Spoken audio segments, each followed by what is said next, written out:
And these are things that when I've gone to the manufacturers' shows this year, this is what all the manufacturers were talking about.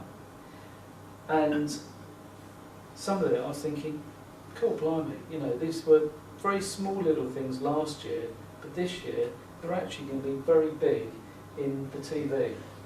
So what I want to talk about is 3D TV, Internet on TV, DLNA, and Freeview HD.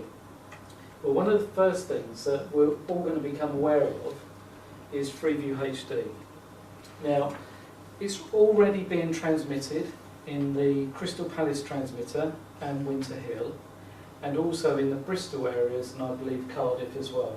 And these are the big transmitters that have already switched over.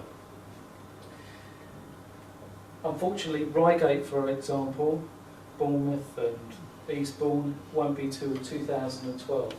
But there is a big surge happening at the moment with all the transmitters in the main conurbations to try and get switched over before the World Cup. Freeview is very much moving that because they see it as a big driver for Freeview themselves and TV sales. When you output Freeview HD, like what is a transmission source, it's going to be 1080i. So 1080i will work on a normal HD ready to full HD TV to see Freeview HD. So where we do a Humat set-top box, that will work on, say for example, a Sanyo 32LD90. It will upscale to show high definition pictures.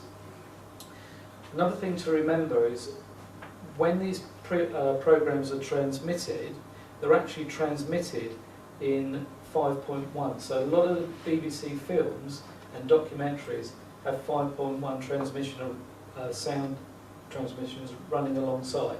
So it's worth thinking about surround sound systems and things like that, because we know that LCD, LED, that the speakers on the TV nowadays are very small and the sound is not up to where it was on CRT.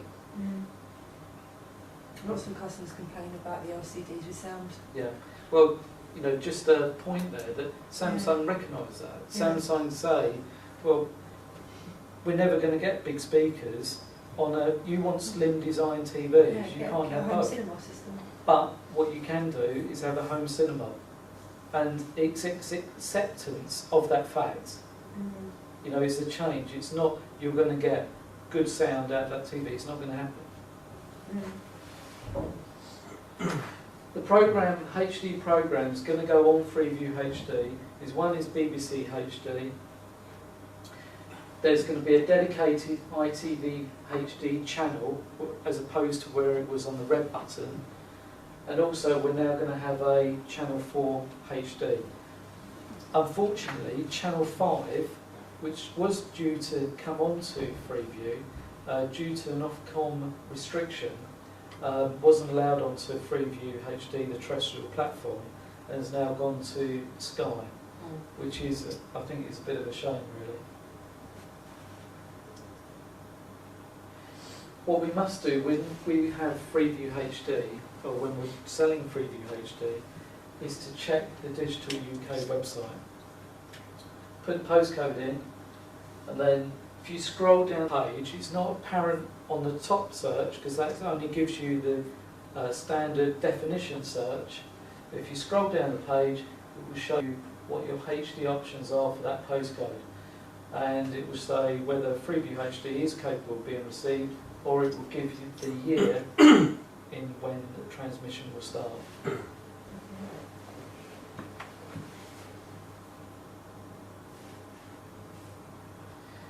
Next thing we'll talk about is DLNA. Now, what this is that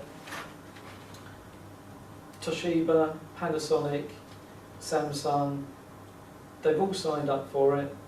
DLNA is it's a type of streaming where you can stream wirelessly or you can stream hardwired. But what it is that all of the manufacturers have signed up to have the same type of system. And it allows, for example, your PC or your laptop to be acting as a server. Your TV will recognise it once your TV is connected up to the network, and then you can stream pictures or movies. And that, if you're in a wireless environment, so you've got a wireless TV, and all these things I'll come on to, is that you could share data downstairs to upstairs. The manufacturers were all showing this. You know, it was what they were doing. They had Panasonic was showing a Blu-ray player, which was a recorder, which was DLNA enabled, which was acting as a server, which was showing a Blu-ray movie, which you were watching upstairs. So this is where we're getting to this connected home. The TV is becoming part of your internet network at home.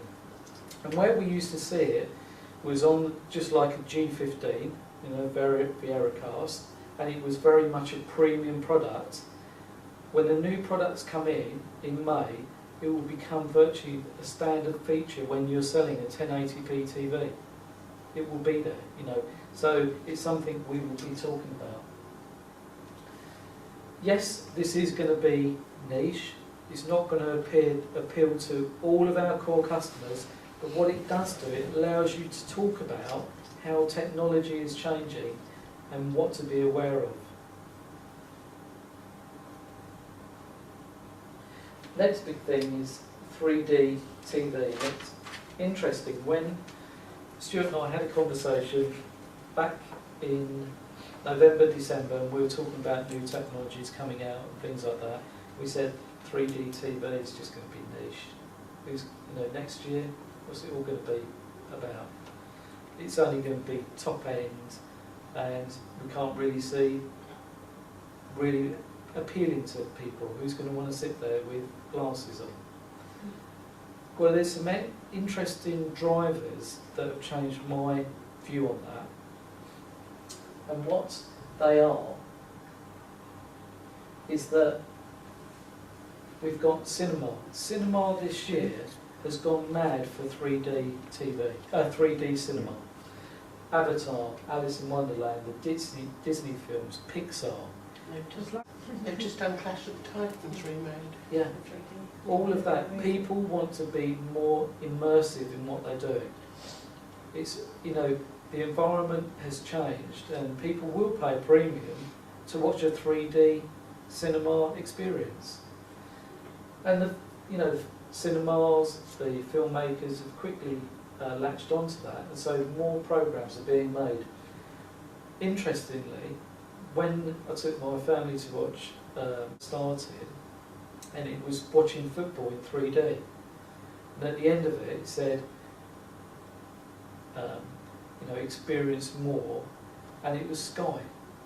Now, if you imagine Sky in all the cinemas advertising that they're going to be doing 3D television, and they've already got 6 million customers, what the potential market is for 3D, normal 3D Sky. All Sky HD boxes are already enabled so that you could view a 3D vision. And Sky are already, Have they got a 3D channel yet? I'm not sure if they have. I heard that they will have a 3D I'm not channel. sure if I've seen that. But they're already doing filming on their dramas and sport in 3D, where they're using dual cameras. The other thing was that it's gaming. Xbox, PS3, the people who make the films are making them in. And when I went to Panasonic, and if you go along to Panasonic, they may have the preview there. You see that, and when you're playing a game, it's just you on your own playing against the TV or your friends. And think how immersive that's going to be if the objects are actually coming out of that screen. I mean, it is going to be, a new experience. Catching on to the sort of cinema, we've also got Blu-ray 3D discs coming along.